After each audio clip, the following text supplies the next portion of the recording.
Selamat pagi pemirsa, apa kabar Anda di pagi hari ini? Senang sekali saya Heri Ordon kembali menjumpai Anda dalam Berita Papua. Sejumlah informasi pilihan dan teraktual disiapkan tim redaksi kami. Berikut 3 berita utama kami sajikan untuk Anda.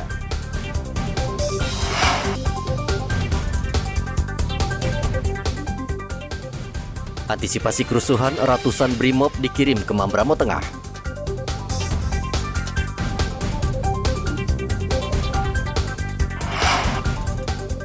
Tim SAR masih mencari 11 penumpang yang hilang.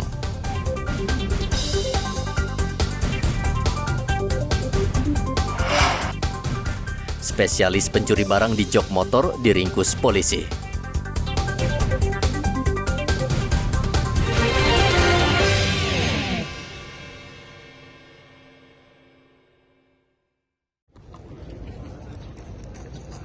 Ratusan BRIMOB disiagakan di Kabupaten Mambramo Tengah pasca blokade sejumlah fasilitas umum yang dilakukan massa yang menamakan diri Masyarakat Peduli Bupati. Ratusan polisi berjaga di sejumlah lokasi seperti di Mapolres, pasar, dan kantor Bupati. Kepala Kepolisian Daerah Papua Irjen Matius Fakir mengatakan akan menindak tegas pendemo yang memblokade jalan. Kami Polri telah menyiapkan langkah-langkah pengamanan ekstra sehingga kami berharap situasi nanti yang ada di Mambramo Tengah itu bisa berjalan normal. Saya berharap siapapun dia, mau unsur masyarakat atau tokoh masyarakat yang bermain politik, untuk mari kita memberikan pembelajaran yang baik, memberikan informasi-informasi yang membangun ke hal-hal positif bukan negatif, sehingga tidak membuat kisruh baru yang ada di Kabupaten Mambramo Tengah. Polri akan menyiapkan perbantuan pengamanan ke sana karena kami tidak mau ada hal-hal yang terjadi yang berakibat pada ketidakstabilan daerah Mambramo Tengah. Itu kira-kira yang bisa saya sampaikan. Jadi betul ada pemalangan dan apa aja yang dipalang? Dari laporan yang diterima? Yang pertama kemarin kan dari kalau video sama apa itu kami sudah terima, itu Polres. Yang berikut ada ruas jalan. Nah hari ini mudah-mudahan hari ini nanti satu kompi BRIMOB akan sampai di atas. Besok akan saya kirim lagi 2 kompi untuk menangani situasi di sana. Dan apabila nanti ada memerlukan tambahan kami akan kirim. Matius juga memerintahkan polisi rutin berpatroli dan memberi rasa aman bagi warga pendatang. Ahad kemarin pengunjuk rasa menuntut kejelasan status tersangka yang ditetapkan KPK terhadap Bupati Mambramo Tengah. Masa tidak hanya memblokade fasilitas umum, namun mengintimidasi warga dan pendatang agar tidak berjualan. Hendra melaporkan dari Jayapura, Papua.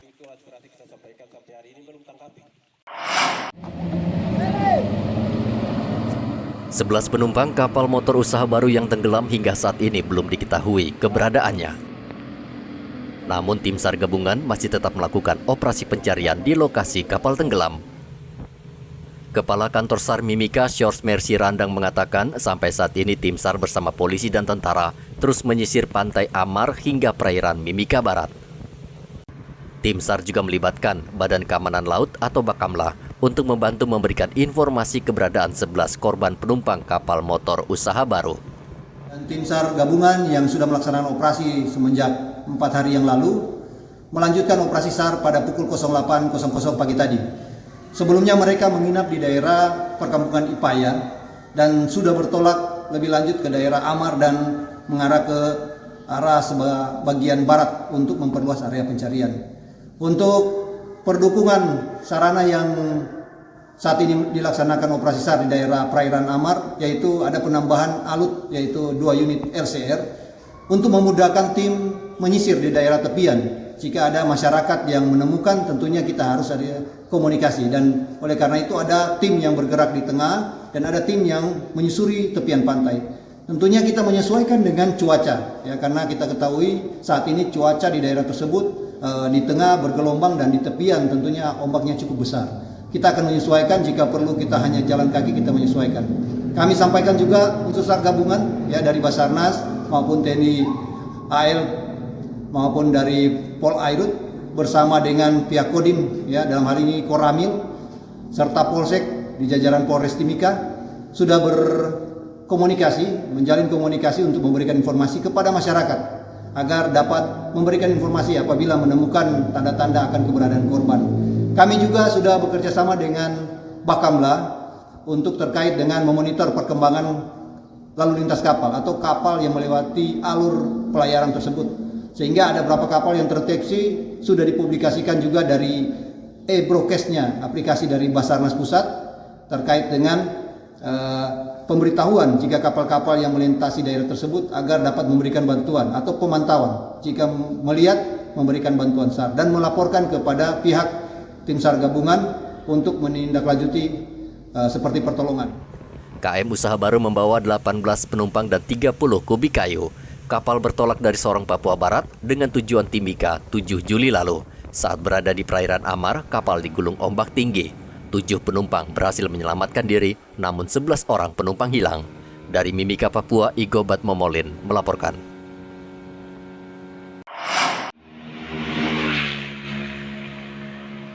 Tidak mau ikut antri saat membeli bahan bakar minyak, sebagian warga di Merauke memilih BBM yang dijual di pinggir jalan.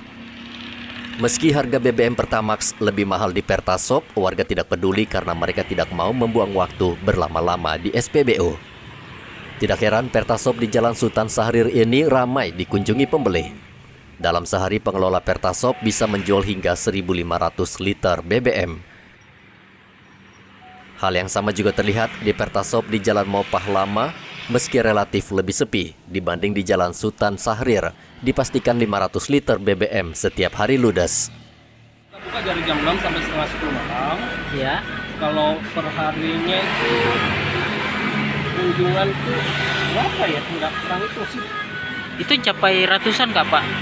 Kalau dengan nominalnya mencapai 500 liter per harinya itu bisa kurang lebih 100-an ya. Rata-rata orang isi berapa Pak? Di sini kita bebas ya, ada yang 5 itu kita jualin, yang 10 itu kita jualin. Oh begitu ya? Oh gitu ya. Sehari disiapkan berapa ini Pak? Kiloliter Pak untuk Pertamina ini? Kalau per kiloliternya 500-an ya? Itu habis berapa hari Pak itu?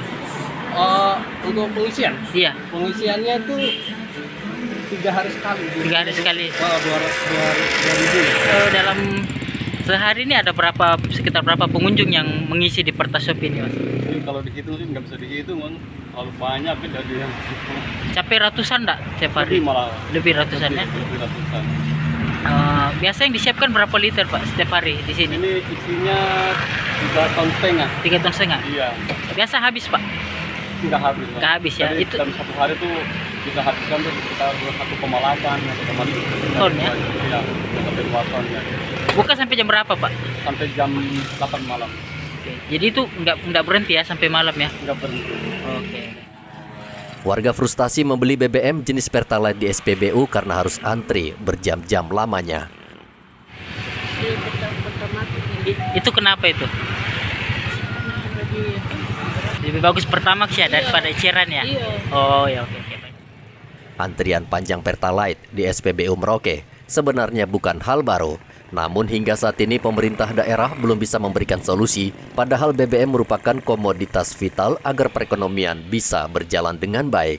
Muhammad Ridwan melaporkan dari Merauke, Papua.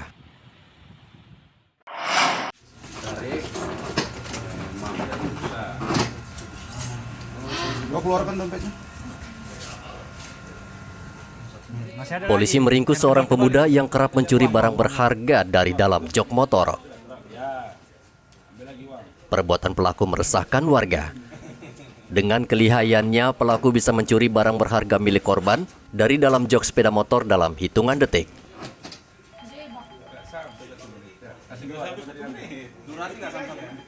Pelaku ditangkap di Jalan Bayangkara saat sedang beraksi bersama rekannya di areal parkir X Pasar Lama, Kabupaten Mimika, Senin lalu. Pelaku tidak berkutik saat ditangkap polisi, namun seorang rekannya berhasil melarikan diri. Dalam aksinya, pelaku menargetkan ibu rumah tangga yang baru saja mengambil uang dari bank atau ATM. Ia mengaku sudah 7 kali beraksi. Rata-rata pada saat si korban lengah.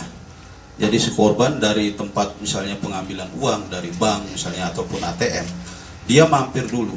Nah pada saat dia singgah itulah dimanfaatkan oleh para pelaku ini.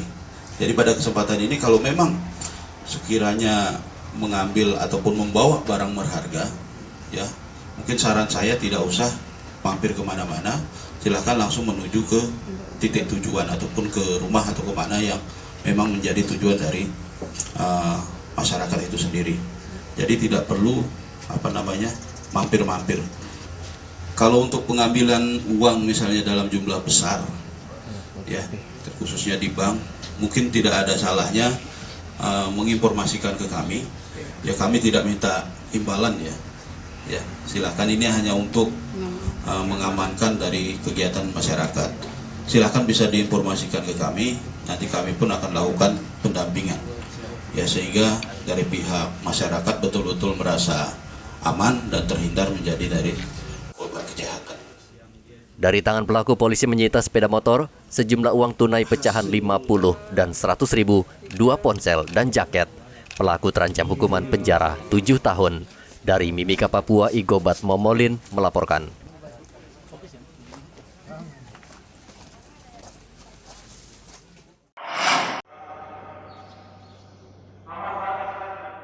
Wakil Bupati Mimika Johannes Retop Selasa kemarin bertemu dengan perwakilan tenaga honorer yang Senin lalu berunjuk rasa di kantor pemerintahan Kabupaten Mimika. Johannes berjanji akan memperjuangkan status mereka agar bisa menjadi pegawai negeri tetap atau ASN sebelum pemerintah menghapus tenaga honorer pada tahun 2023. Ia meminta data seluruh tenaga honorer yang telah bekerja di atas 5 tahun di seluruh OPD, mulai dari kota Timika hingga wilayah pesisir dan pedalaman. Sementara ini pemerintah pusat ada beberapa langkah-langkah yang mereka lakukan kan. Yang pertama bahwa ada mau revisi undang-undang ASN. Antara lain isinya adalah bahwa bagaimana cara honorer ini diangkat. Yang kemarin ini adalah sebenarnya honorer K2. K2 kita itu sebenarnya tersisa itu hanya 97 orang. Betul ya? Di antara kamu ini ada yang 97 itu tidak terlibat apa, tidak diangkat apa tidak? Itu prioritas, itu dulu. Sesudah itu baru tambahan yang 5 tahun ke atas bekerjanya. Itu aturannya begitu. Sampai kita dapat kuota 600 yang melalui permintaan Pak Gubernur ke Menpan RB. Dikasihlah kuota 600, dibagi-bagi. Itu pun juga, biar kalian tahu, itu pun juga sebenarnya masih dalam proses formasi. Kita tunggu dulu undang-undang ASN. Ada 2 jalan. Undang-undang ASN yang kita lagi perjuangkan sama-sama ini, itu undang-undang inisiatif dari DPR. Karena tahun depan, 2023, honor sudah. Itu dia. Toh?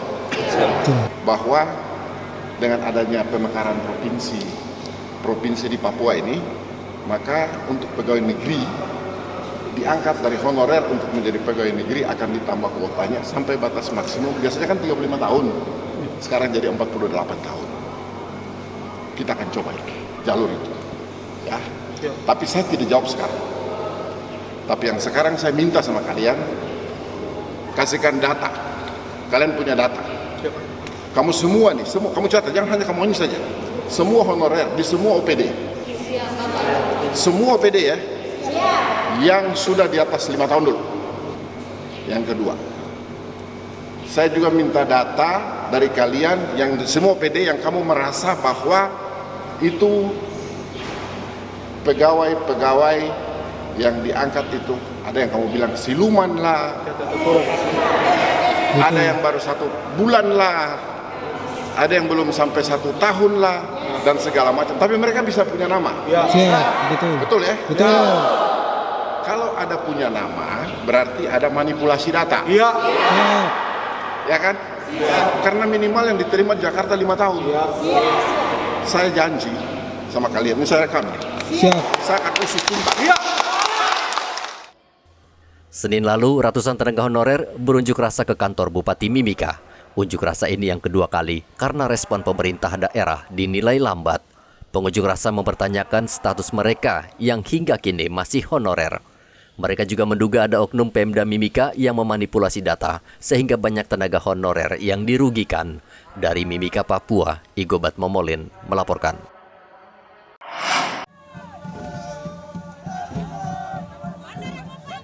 Sejumlah tokoh masyarakat Papua yang mendukung otonomi baru berharap pemekaran wilayah bisa mensejahterakan masyarakat, khususnya penduduk asli Papua.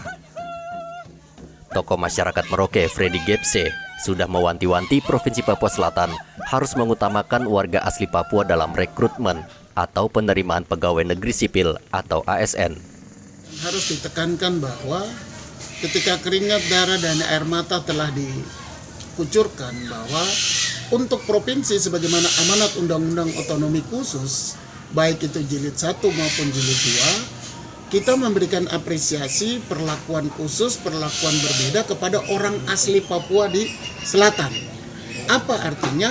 Harus berani mengambil sikap bahwa di Provinsi Papua Selatan harus menentukan 80-20 untuk orang asli Papua, kita tentukan. Mengapa demikian? Karena itu berbicara dengan amanat Undang-Undang Otonomi Khusus.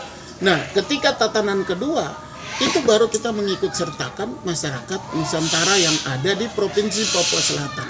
Artinya bahwa harus ada kebijakan-kebijakan strategis yang dilahirkan di Provinsi Papua Selatan. Kenapa?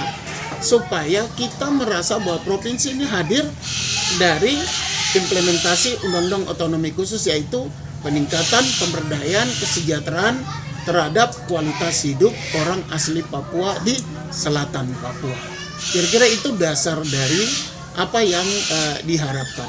Mengapa demikian? Jangan sampai kita tertular atau tervirusi, kita menyatakan diri tetapi kita tidak melihat kondisi dan posisi kita sebagai benar-benar orang yang menyatakan provinsi ini hadir adalah untuk menjawab pertama tentang kendali, untuk pelayanan pemerintahan, delegasi wewenang, dan juga pembangunan sesuai dengan visi misi pemerintahan Republik Indonesia yang membagi Papua, yang saya harapkan itu menjadi seperti Provinsi Papua seperti Pancasila, yaitu 5 provinsi yang mengembangkan sayapnya seperti Garuda yang terus terbang tak pernah henti.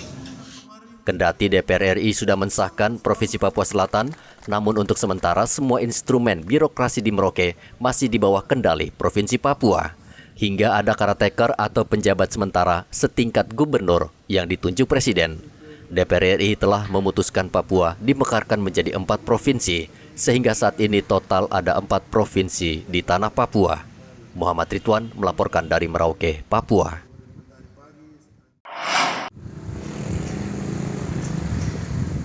Tahun 2022 ditetapkan sebagai tahun pelayanan bagi Dinas Kependudukan dan Catatan Sipil Disdukcapil Merauke. Pemkab Merauke mencanangkan tahun 2022 sebagai tahun pelayanan sehingga mereka mewajibkan seluruh warga memiliki kartu tanda penduduk atau KTP. Menurut Kadis Dukcapil Merauke Justina, saat ini sudah ada 5 distrik yang dikunjungi Dukcapil sebagai bentuk pelayanan jemput bola. Aturan kependudukan ini sudah berubah dari stersel pasif, petugas menunggu pemohon, itu berubah menjadi stersel aktif. Nah, stersel aktif ini pemohon, petugas yang harus turun ke masyarakat, ke lapangan untuk jemput bola. Dan jemput bola yang kami lakukan adalah turun ke distrik-distrik, sasaran kami ke kampung-kampung untuk mendata langsung peristiwa-peristiwa kependudukan dan peristiwa-peristiwa penting yang dialami oleh penduduk. Dan setelah itu, berdasarkan hasil pendataan itu, kami melakukan penginputan di sistem menggunakan sistem informasi administrasi kependudukan yang kemudian akan menerbitkan dokumen-dokumen kependudukan seperti itu. Dan di semester 1 tahun 2022 ini kami sudah menyisir hampir 5 lebih distrik untuk dilakukan penjemput bola seperti itu. Memang masih ada beberapa lagi yang akan kami turun karena memang di proses pemerintahan ini ada pentahapannya terkait dengan penggunaan anggaran, sehingga kami melakukan dengan tahapan itu, menyesuaikan dengan lapangan. Apalagi cuaca hujan seperti ini, kami tim biasa turun itu kami menyesuaikan cuaca karena tim akan masuk sampai ke kampung-kampung. Dalam program jemput bola ini, Dukcapil menargetkan seluruh warga yang tinggal di distrik terjauh dan terluar sudah memiliki KTP. Menurut data Dispenduk Capil Merauke, saat ini ada 8.000 warga yang belum memiliki KTP. Mereka tersebar di sejumlah kecamatan yang jauh dan terpencil sehingga sulit dijangkau. Muhammad Ridwan melaporkan dari Merauke, Papua.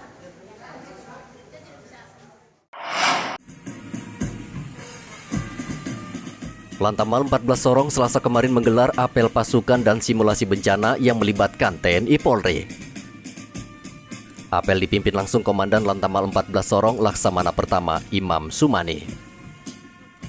Simulasi ini dilakukan untuk memberikan pelatihan kembali kepada seluruh unsur terkait, termasuk masyarakat, agar lebih paham dan siaga ketika terjadi bencana. Ini untuk melatih para personil dari instansi-instansi yang mempunyai potensi dalam menghadapi bencana alam. Termasuk di dalamnya juga nanti akan kita latihkan juga kepada masyarakat sekitar bagaimana ataupun apa yang dilakukan ketika kita menghadapi bencana alam.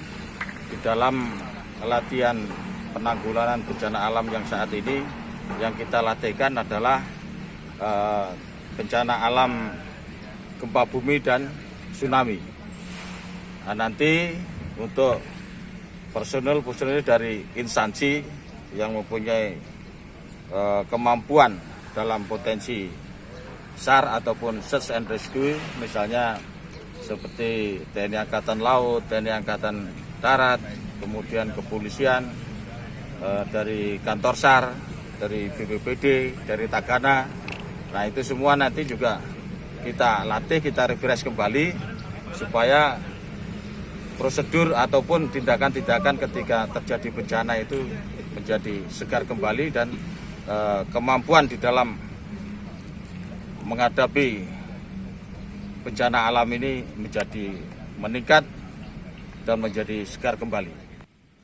Kepala Badan Penanggulangan Bencana Daerah Kota Sorong Herlin Sasabone mengatakan simulasi bencana sangat penting, khususnya masyarakat agar tidak panik dan bisa mengambil langkah yang tepat ketika terjadi bencana alam. Bencana itu menjadi urusan bersama, semua orang akan terlibat ketika bencana itu terjadi, sehingga dalam pelatihan ini semua mitra-mitra ya yang terlibat dalam penanggulangan bencana itu diikut sertakan oleh Lantamal 14 Sorong. Ya, selain mungkin nanti materi yang diberikan dalam ruangan juga ada simulasi melibatkan masyarakat juga. Kita harapkan bahwa kita tidak berharap bencana itu terjadi, tetapi yang namanya bencana itu bisa kapan saja terjadi.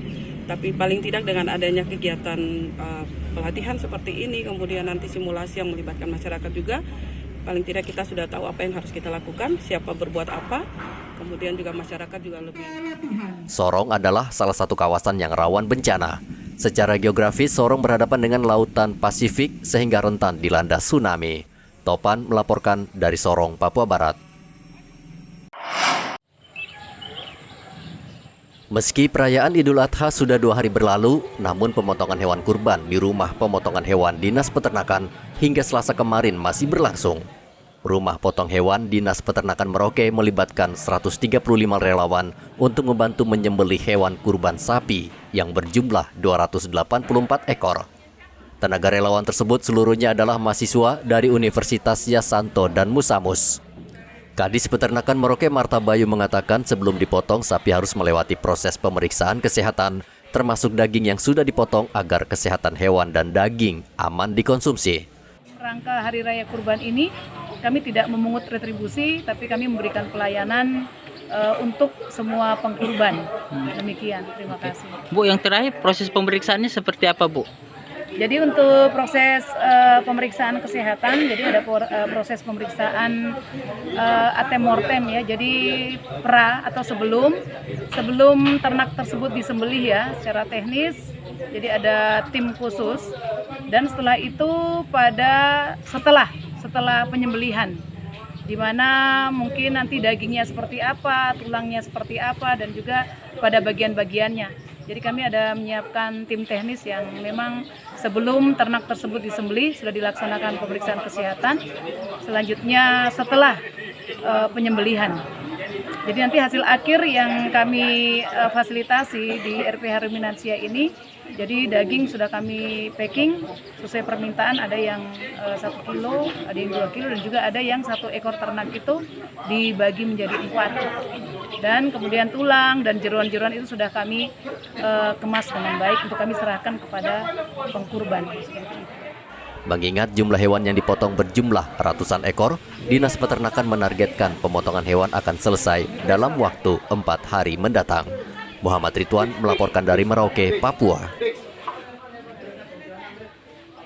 Pemirsa, informasi tadi mengakhiri jumpa kita dalam Berita Papua. Saya Heri Orun mewakili seluruh kerabat kerja yang bertugas mengucapkan terima kasih atas kebersamaan Anda. Selamat pagi, selamat beraktivitas, dan Wanyambi.